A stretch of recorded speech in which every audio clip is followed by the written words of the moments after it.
अकबर इलाहाबादी ने कहा था ना, आपने सुना होगा, बेपर्दा कल जो आई नजर चंद बीवियां, अकबर जमीन गैरत कौमी से गड़ गया।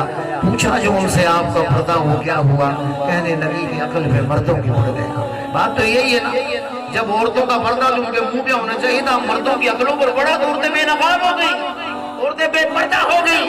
मेरे आका करीम ने फरमाया शैतान का सबसे पहला हथियार जो इंसान से नजर का जिना करवाता है वो बेपर्दा औरत है। शैतान का सबसे बड़ा हथियार ये बेहयाई का पहला जीना है। खुदा के लिए वो गैरत पैदा करने की कोशिश करें। मेरी माँ फातिमा की सीरत बताएं, मेरी माँ आयशा की सीरत बताएं, मेरी माँ खदीजा की सीरत बताएं अपनी बच्चियों को कि उनका किरदार क्या था, उनका अमल क्या था। हज़रत फातिमा, जब मेरे करीम आका, बस आखिरी बात है इसी पर्दे से मुताल्लिक, जब मेरे करीम आका का वक्त विसाल नजदीक आया, आका के अल्लाह के पास जाने का, तो मशहूर बात है, हदीस पाक आपने सुना होगा कि हज़रत फातिमा रोने लगी, करीब बुलाया, कुछ बात की तो आप रोने लगी, दोबारा कुछ आपके कान में सरगोशी की तो आप हंसने लगी। बाद में पूछा क्या था माजरा, रोने लगी फिर हंसी। तो आपने फरमाया रोई इसलिए थी कि अल्लाह के, मेरे बाबा ने फरमाया मैं अल्लाह के पास जा रहा हूँ, अल्लाह ने बुला लिया है, और मुझे ये मुझे इज़्न भी दे दिया है, ये इख्तियार भी दे दिया, आना चाहो तो आओ, ना आना चाहो, लेकिन इस बंदे ने अल्लाह के पास जाने को पसंद करते। मैं रोने लगी। फिर फरमाया मेरे खानदान में सबसे पहले मुझसे आकर मिलने वाली भी तुम होगी। मैं खुश हो गई। लेकिन जब ये बात सुन ली ना मेरी माँ फातिमा ने, अब अहले खाना में से सबसे पहले मैंने जाना है। मेरे बाबा ने फरमा दिया जब भी जाऊंगी तो मैं जाऊंगी।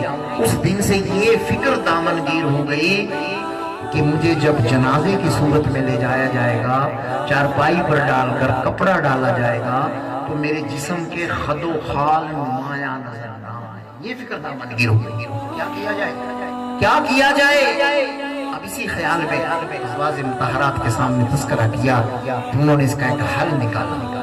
गीली लकड़ियां मंगवाई, कमान की शक्ल ली, जो आज वही तरीका है जो ख़वातीन के जनाजों पर, मैयत पर एक गोल बॉडी रखी जाती है लोहे की बनाकर, उसके ऊपर कपड़ा डाल दिया जाता है ताकि हैयत का पता ना चले जिस्म की। ये मेरी माँ फातिमा रज़ी अल्लाह ताला अन्हा की सुन्नत मुबारक।